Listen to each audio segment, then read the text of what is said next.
Hello, Ralph Sinkay here with Visible Proof Part 9. This is a continuation of the last video. I showed you there a new picture of Oswald alongside the doorway man, and you can see all the general likenesses that we've discussed, and there are far too many to account for by chance.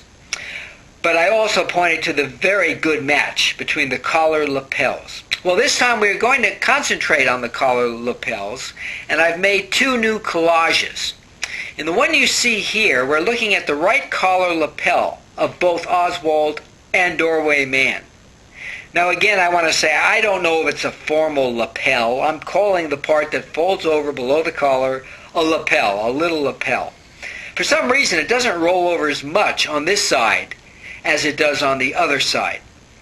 But note that that is true of both of them.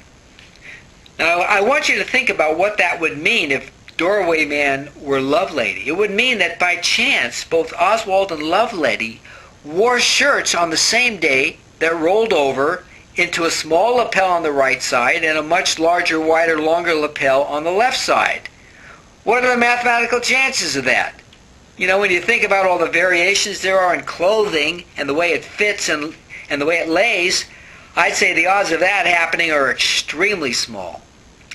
Now we'll look at the other side, each of their left sides, and you can see that Oswald's lapel is very long, wide, prominent. Hey, who's kidding who? If you didn't know better, you would think you were looking at a man's jacket. How often do you see a shirt like that? I've never seen one or owned one. Now on Doorman's side, you can see the purpose of that phony stripe again. That was put there precisely to stop you from seeing Doorman's collar and how much it looks like Oswald's. If not for that stripe, somebody would have figured this out long ago. Hiding the visibility of Doorman's collar is what that white stripe is all about. So we can't see the collar. They foiled us that way. But here's what we can see. We can still see the lapel. I left just enough of the other side of the shirt there for you to see that Doorman's left side on our right is thicker. Why is it thicker? It's because of the lapel. The lapel doubles the material, and that's why this side looks much thicker than the other side. So we are seeing visual evidence of the lapel, even though we can't see the collar.